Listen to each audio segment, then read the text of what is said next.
Okay, investors, picture this. You're looking for homes. You've got the MLS pulled up. You find the perfect one in the location you want, but there's no pictures, no video, and they're not allowing showings. What do? Today we're talking curb offers. Let's go.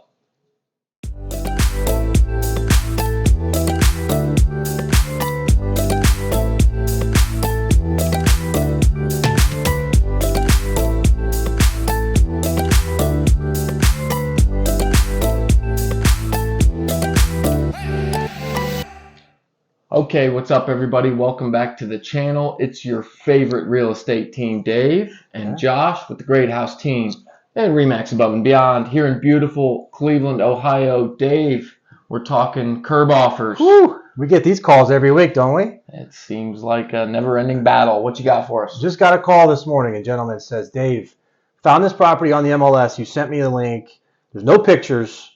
We have information on the leases, that kind of stuff, but can you go see it? And I say, well, there's no showings either.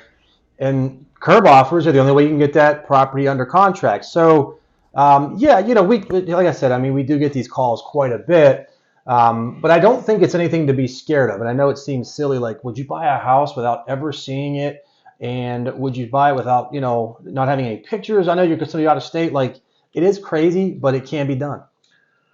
It can certainly be done. We've done it several times, and I actually think this is a very unique opportunity in a largely competitive market to position yourself to get a better value on a home where a lot of people might be timid, scared. Maybe their realtor is afraid of wasting time or unknowledgeable on how to write proper addendums to protect their client. Look, it's reality. I'm going to trash your realtors, but some of you just simply don't think outside the box and creatively to help get value for your clients. And I think this is a huge opportunity in some cases to get a great deal on property. Yeah. So to me, I think the best piece of advice I can give is let's do our research on the numbers. Yeah. We don't know what the inside looks like. Let's just assume it looks okay, right? Certainly we're going to have conversations with the other agent, kind of, prod them a little bit. Hey, what's going on in there? Are there any things that need to be worked? We can look at the disclosures. But let's just assume it looks good. Let's run our numbers and let's make that offer probably for what they're asking, right? Let's get it under contract, because the way that we're going to write an offer for you is you're going to be protected, right? There's going to be a number of protections in there, by the way, of contingencies that there's really not any risk, right? There's very minimal risk to you. But to Josh's point, a lot of agents and a lot of investors will stay clear of these because they're like, well, there's a lot of unknowns there. And that means less competition. Definitely. So you brought up two really good points. I think we separate the two buckets. Number one is you mentioned sentiment. And that word rings true to me in a lot of senses. Is in this case, from the buyer's perspective, we haven't had leverage in a long time. And I think this is one of these rare instances where you can actually earn and obtain some leverage throughout this process. And I'm speaking generally here to Cleveland, just kind of knowing the way we tend to do business as a whole here in the real estate community. But, going in, typically what I'll do is the client say, hey, look, they're asking prices $125. Let's give them what they want. Let's get it started on the right foot. I think sentiment goes a long way with that list agent who's communicating to the client. And we take all things into consideration. We say, hey, look, we're going to write this. We're going to get you what you want. Here are our contingencies or demands to protect you, the buyer. Yeah. And we get that started off on the right foot. And then the real negotiation actually starts once we get into the nitty-gritty due diligence period. So, not to cut you up, but I think one of the big questions that we get from our investors is, well, why do these people put them up on the market without pictures and no showings?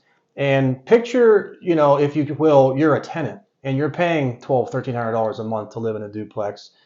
Today's market. These houses are, we've been on showings where there's 10, 15 people, other agents showing a house. So imagine you're a tenant and you've got 30 showing requests in a day. That's not really a good way to live, right? And most of these sellers are like, look, I don't want to bother my tenants, man. Like, I'm willing to open up my house if I get the right offer. And I think it's important to understand why it's happening. It's not that they don't want to sell the house. It's not that the other agent is terrible. It's just out of respect for the tenant's time, right? And because this market is crazy, like they would have people coming through their house constantly. And I think that sellers are being respectful of that. Yeah, you absolutely nailed it. And the kind of the other component to that is that due diligence period. We're going to be bothering those tenants. Yeah. So once we engage, we've got a variety of things that we're going to do. So we've started the party by giving them what they want price-wise. Now it's chock full of contingencies. So what happens, Dave? Well, we've got a showing on the front end, right? So those tenants are going to have to let us in, let us visually see the property. We've likely got to get it inspected. Yeah. And if you're doing financing, you likely have to get it appraised. So there's 3 touch points there that really need to be engaged on top of all of the due diligence of lease reviews and not down payment, but security deposit, payment history, and all that fun stuff. Yeah. But we're going to be bothering those tenants anyway. So it does play into why I do get, now I wish you'd just do open houses and call it a day, but that's another story, another video, right? And then we mentioned earlier about like a waste of time for people. Like, listen, there is a chance that we might get a property under contract and you might go and do your show and you might change your mind. It does happen, right? Because again, we're going this with an assumption that that property is in good shape. We do our due diligence and something doesn't add up, we walk away from it. The risk here is very minimal. I mean, you mentioned like time. I mean, how much time does it take us to write an offer? We're pretty good at it. 20, 25 minutes. 25, 30 minutes. You guys would take 2 minutes to sign it. Like, it's not that much time to where it'd say, oh man, it didn't work out for me. I wish I wouldn't have done that. I mean, it's just not the case. Like, it's very easy to put in an offer and then give us time to then negotiate. And if it doesn't work, it doesn't work. Like, we're willing to do this for you because we've seen it actually work. Yeah, it's all about the language. You know, we're taking the time. I think that's where the time is spent, is making sure that we've written in the proper language to protect you legally, financially, etc. So we don't want you spending money you don't have to. That's the key. Yeah. That's the ticket to making this work, is offering you the right protection, and then of course using any leverage you get once we get through that phase to negotiate appropriately, make you feel great about the numbers. Yeah. So I guess quick recap, right? Like curb offers, don't be surprised by them. They're not terrible. Like, they can work for you. You're not going to waste a ton of time, a ton of effort. The contingencies are really there to protect them, right? And if a seller is not willing to give you those contingencies, then we walk away from it, right? I mean, it's not that big a deal. So don't shy away from this. If you see a property that makes sense and it says no showings, do not hesitate to write an offer on that house. We will make sure it gets done. And if it makes sense, you're going to probably have less competition along the way. Anything I'm missing? Yeah, the only other thing I would add is, for those of you with investment property and perhaps you're thinking about selling and you're looking at this from the other vantage point and thinking, oh my gosh, if I do it that way, am I missing out on opportunities? There are plenty of creative ways you can incentivize tenants and do things that are outside of the norm and can get around this in a way where you can appease all parties.